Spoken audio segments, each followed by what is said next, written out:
Hello. Welcome to AI in Action. My name is Maurie and I'm here with my husband Jim. We are actually sitting at our kitchen table having a conversation about artificial intelligence, which is a very common occurrence in our household. You might hear our dog, who is under the table right now, chewing on a dog toy. Why are we at the kitchen table? Because we live in a 100-year-old house. And it's cold And upstairs. it's cold upstairs. And I really didn't want to go upstairs to the office and set everything up to do our podcast, which we unfortunately did not get to last night. So we are one day late getting this dropped. But, better late than never. We were putting up Christmas decorations and getting everything ready for the season. Yes. So here we are at the kitchen table, and we're going to talk for just a little bit about what's going on in the news. Last Monday, we had a conversation about OpenAI and how they had let Sam Altman go. They fired him. Yeah, this is the last time we're going to talk about this. It's the last time. This one has been beaten to death. There's so many conversations about it, but we thought we might wrap it up. Let's wrap it up. You made a couple of predictions. Yeah, we both were did. not correct in the predictions. Well, yes and no. I mean, what we didn't anticipate was a reverse coup. I mean, originally it was a coup. Basically, according to the news, the final outcome was it was a letter sent to the board about threats from GPT-4 or GPT-5, next generation AI taking over the world, killing mankind, whatever.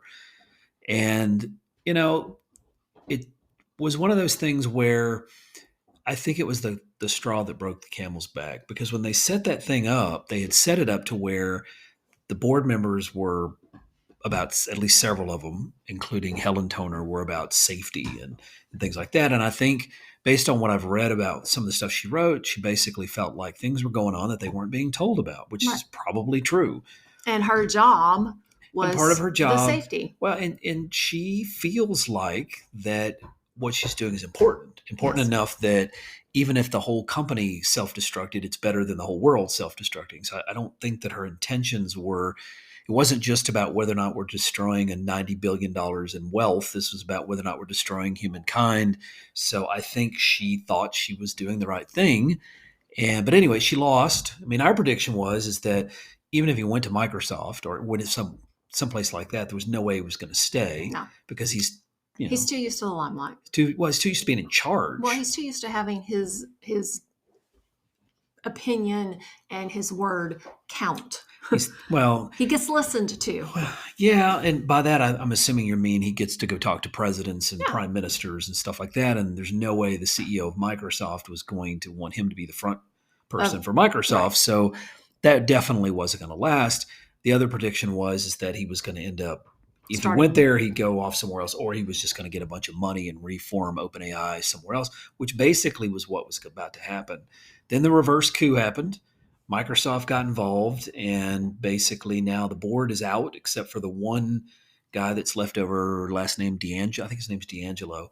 Anyway, he's still in there, but everybody else is gone, and they got a new board in there and they claim they're going to get more people in there, which he's going to have to be more transparent if he wants to not have this happen again as to what's going on and keep the board informed. So for now, OpenAI is what it is. It's going forward. He's still in charge. 97% of the people in the company didn't quit. Some of them may go to Microsoft. If you think about it from their perspective, Microsoft's a $2 trillion company. They got good benefits. I mean, some of them may go, hey, you made that offer. Yeah, we're going to go take you up on it. We're going to go take you up on that, even if Sam doesn't go, just because we want all those great benefits.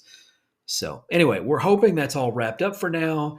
AI is going to move forward, hopefully not destroy mankind. However, along that line, I thought since we're talking about destroying mankind, threat to humanity, I thought I would show you this article from the Business Insider. You want to read that headline for us? Oh, this is kind of scary, guys. The Pentagon is moving toward letting AI weapons autonomously decide to kill humans. Now, come on. That title in itself is what I like to call clickbait.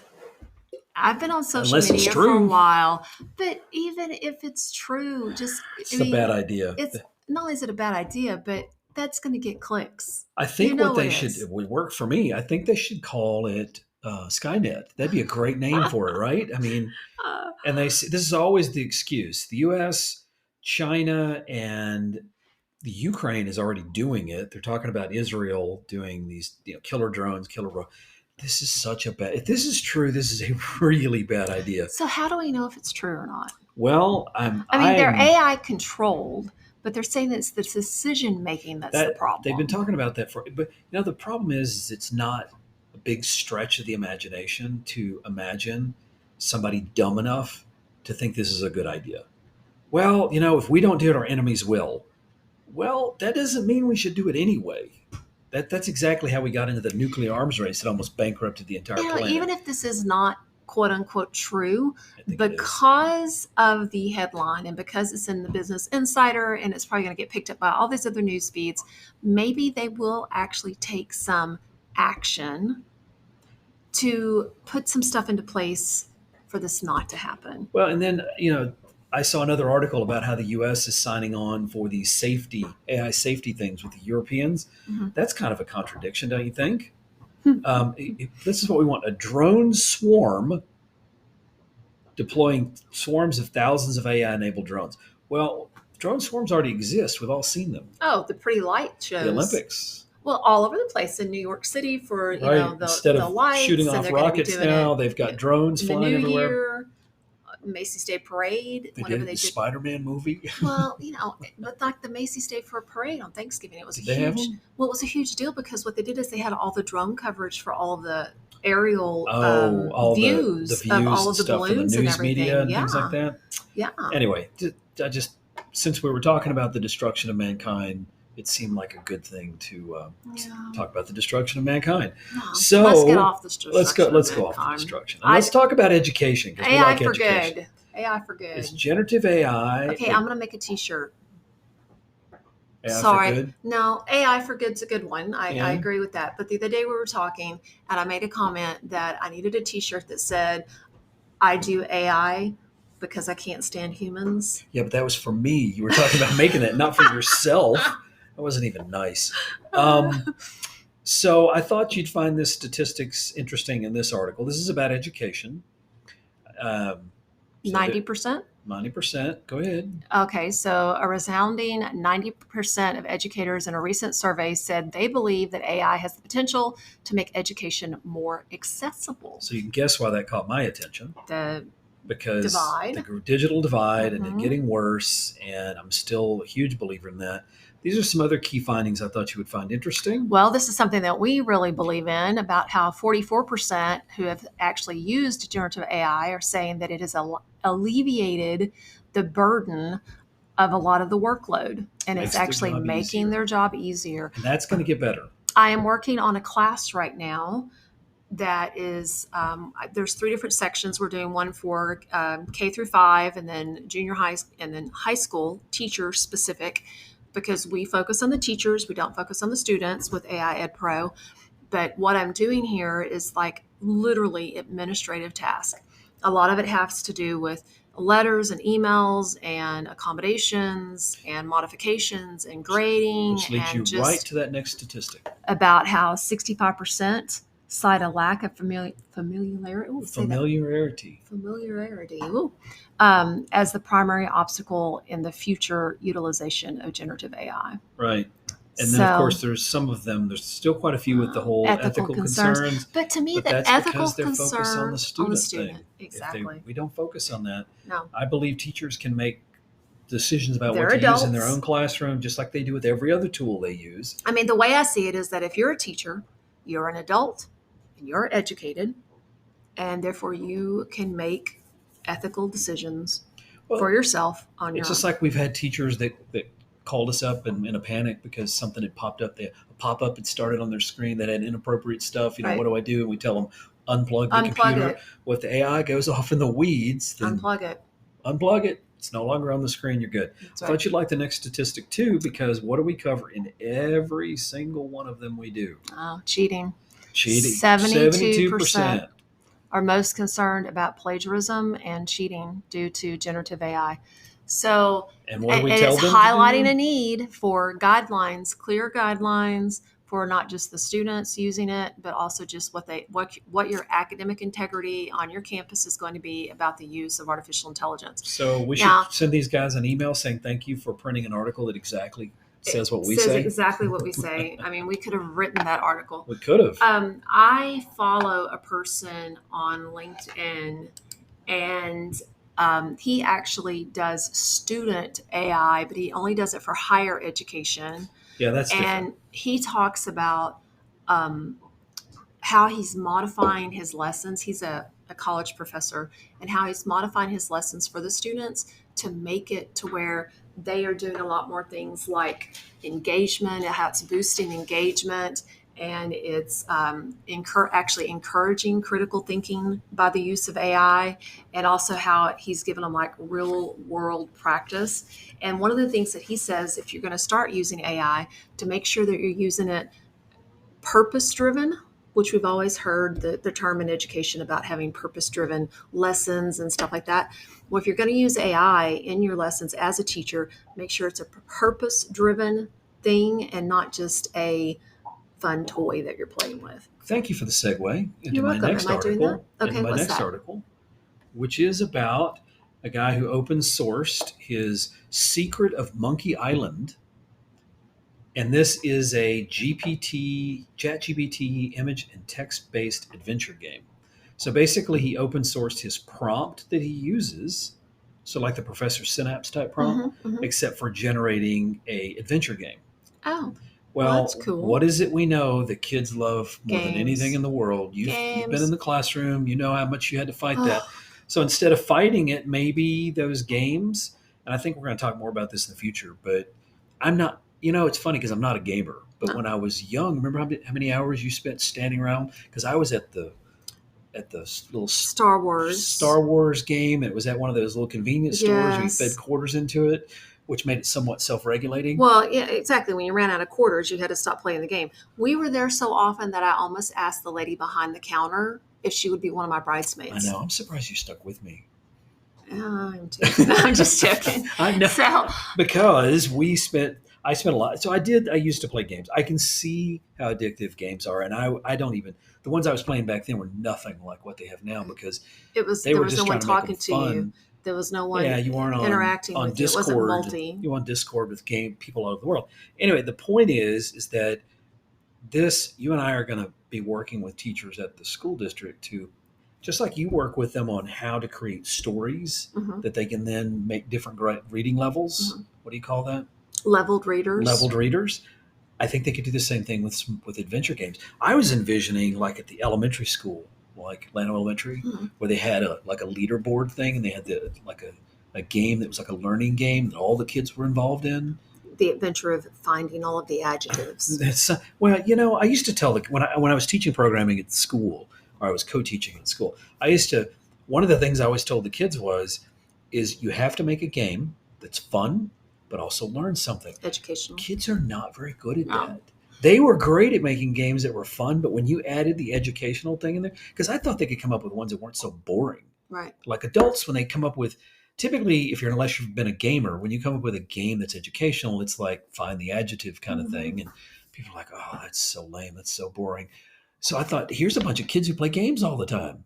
So they could probably come up with one. They weren't very good at it. Yeah. So, but this would be a great way to experiment with it. I like the name of this too. It's what caught my attention. I mean, this is not an educational game. This was just fun. The Secret of Monkey Island. It's in Amsterdam. Apparently this guy, Monkey Island, is near where he lives.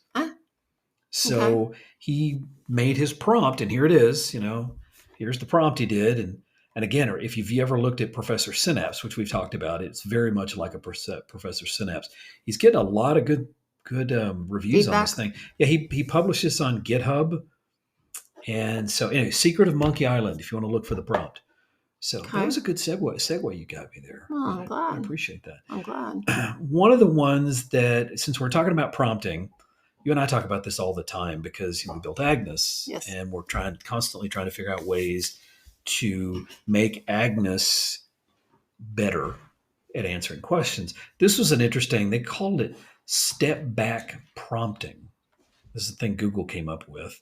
And basically, you ask a question, and then you ask a question that's what they call the step back question, and then you give it a step back answer, and then it gives you more accurate answers.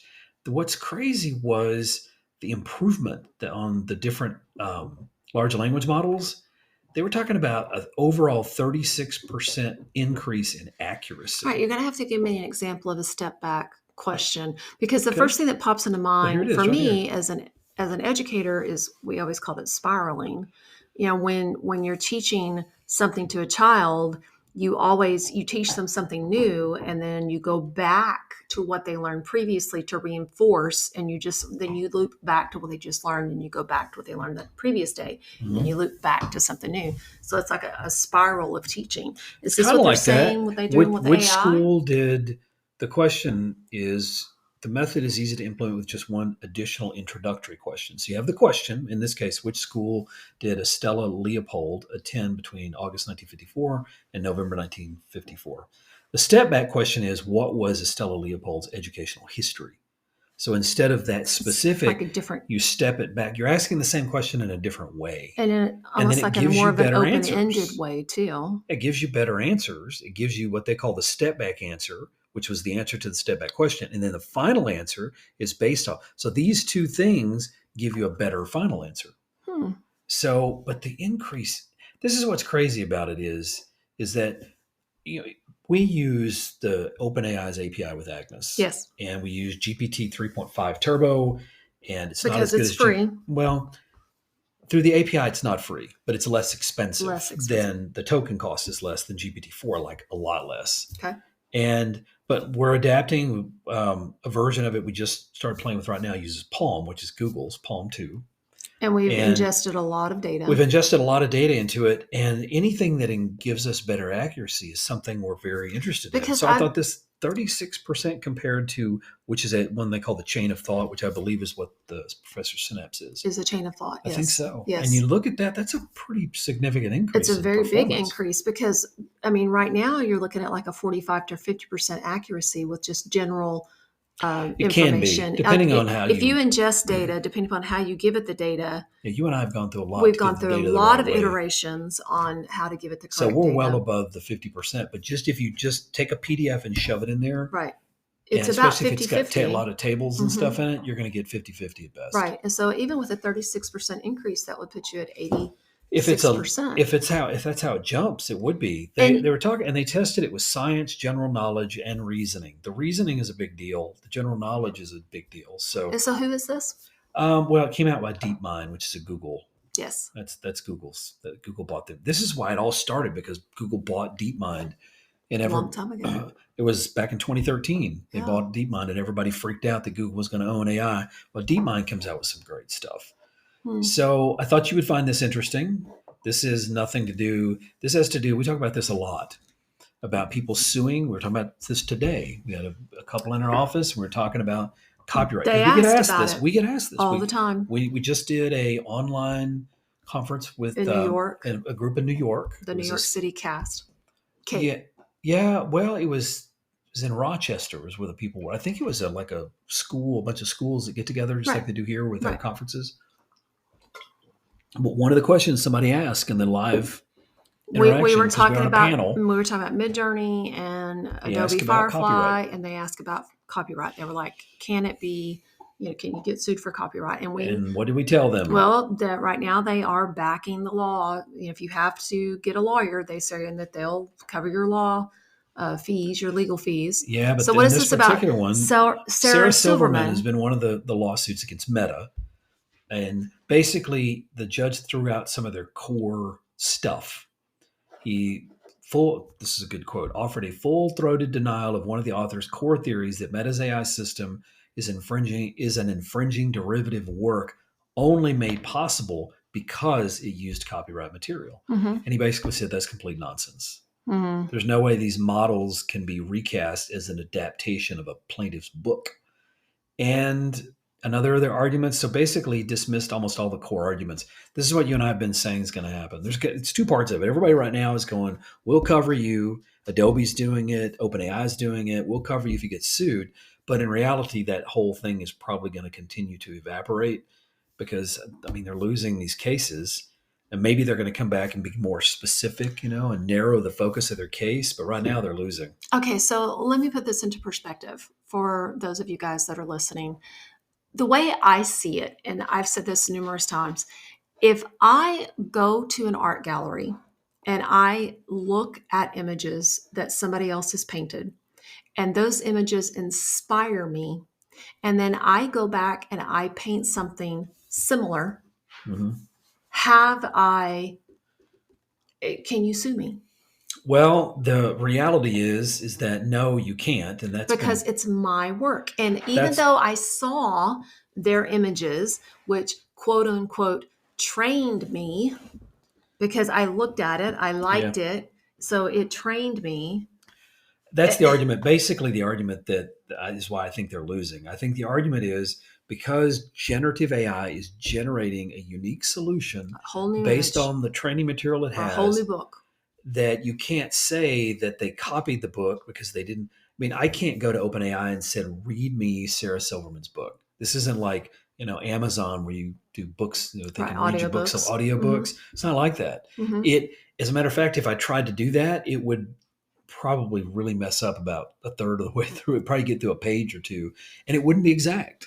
Well, That's the whole thing. It wouldn't be exact. the difference in plagiarism is defined as like a certain percentage being word for word. You might be able, with the right prompt, to be able to get word for word some of the pages out of their book, but you why won't get. would you? Well, you won't get all of them anyway. Yeah.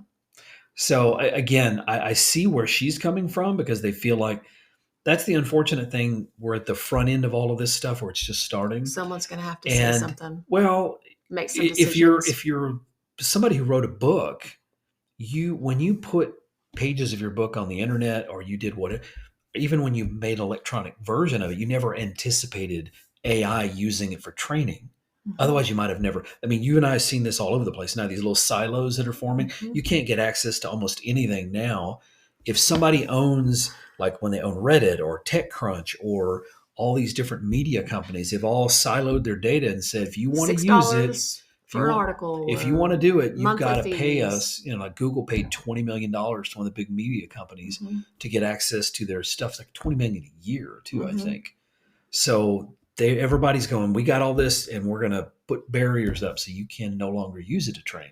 But that first group, that first data that got used, it's done. Sorry, guys, it's done. You're not going to win. Anyway, I didn't want to spend all of our time talking about just education and copyright and all that other stuff. I thought I would also mention I love the stuff about medical. And I think that's one of the most important. This one excites me because we're getting older. Speak for yourself. I like the alternative is not great. So I'm either going to get older or not get older. Yeah, that's true. So, but as I had that health scare, a month ago, and I had to get all these different imaging stuff done. Yes, I got the first bill. I know, and I would have loved to had. Well, maybe those bills will get smaller if the AIs can help. Yeah. So it's not such a time-consuming process to read these radiology, which is what this article is about. AI. It's a prediction Microsoft said about GPT-4 specifically shaping the future of radiology. So specifically Microsoft. Microsoft is, co-owner. Mm-hmm. Really, they're a 50% investor or whatever in OpenAI. So they have access to GPT-4 already. So they're doing medical stuff. Mm-hmm. And so they're talking about the fact that it had impressive performance on medical competency. Mm-hmm. Okay, I'm not doing that right. Mm-hmm. Benchmark data. Obviously, I'm not going to pass the medical competency exam. I can't even say it.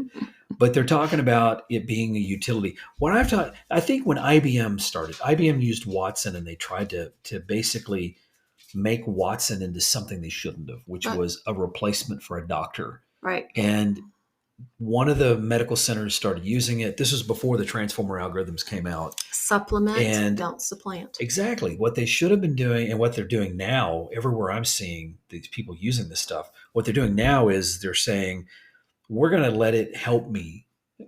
But the doctor still has to have the expertise. This is what we tell teachers. You're the expert on the topic. You have to decide if what it's giving you is good. Mm-hmm. But it's a tool that can make your life easier. Mm-hmm. Don't let it replace you, because it shouldn't. No. It shouldn't be making kill decisions. Oh, wait a minute. That's a different article. That's a different article.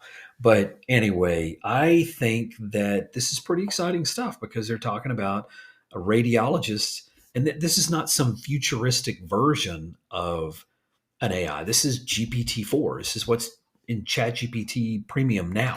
So to explain this to me, basically the AI is looking at the images and then saying, this is what I see. And then the radiologist is able to look at it and verify or deny what the AI is saying, and which is making it so much faster for the radiologist to be able to read images. Or maybe the radiologist reads it. Of course, you don't want your radiologist to get lazy. Maybe they read it and they circle some things they think are problem areas to maybe get more information about. And maybe the AI goes, but you also should look at these two. Research shows that structuring these reports can improve standardization and consistency in disease descriptions, making them easier to interpret by other healthcare providers and more easily searchable in research. And see, that stuff you're talking about, that's just administrative overhead. Mm-hmm. We had that conversation with that couple we were talking to today. Yes. Okay, we got to stop calling them the couple. You got Doug and Maggie. Maggie Altman. You've known them for a long time. These are nice people. Very nice. And how do you know them? I know them through the school. They worked for like Balfour and Photo Texas yearbooks and things like that. I met them probably 18 years ago. They like AI stuff. So they come by every once in a while. Very curious about it. They're very curious. And we got to tell them about all the different things and you got to show them your translation video where you speak in English, Spanish, and Japanese, which I do not know. I barely know English. I think you do fine with English. I would have thought maybe some Spanish, because you did take Spanish. But when I see you speaking Japanese, no. Yeah. I know you don't speak Japanese. I do not speak Japanese. So anyway, I thought this was interesting because, if its ability to, in this case, just translate medical reports. Mm-hmm. I mean, that's what's cool. The pattern recognition thing, looking at the radiology reports, all that stuff, like we were just talking about, it's great. But the first place, where are they starting? The place we always tell them to start. Administrative overhead. And it's not getting rid of people. It's making their lives And what did Doug and Maggie say today was their biggest problem with the business they're in? Oh, just all the paperwork. All the paperwork. And they're talking about their son or their daughter, I think? I believe it was their son-in-law. Son-in-law? Who ran for an office. And he's talking about administrative overhead. Mm-hmm. You and I, the teachers complain about it. The doctors complain about it. Everybody complains because in this paperless world we're in, we're drowning in paperwork. Yeah. And there was like the Paper Reduction Act. Even if you reduce the paper, you don't reduce the administrative overhead because you still got to enter all the stuff on the computer. They reduced the paper. They just made the font so small. You have to have magnifying glasses to read it. Is that what it is? It printed it out smaller? That's what they did. They still printed out as... Same amount of information, smaller font. You're probably right. On that note, we are out of time for AI in Action this evening. I really did enjoy. Thank you for allowing me to sit at the kitchen table because it was quite a bit warmer down here. Yeah, right next to your Christmas tree. I appreciate it. Where the dog is probably in there eating the ornaments as we speak. She's only gotten one off the tree so far. I was not happy. That was Tigger. I know. That's not right. Anyway, we hope that you guys have a marvelous rest of the week, and we will be back next week with hopefully on time, with some more information about artificial intelligence.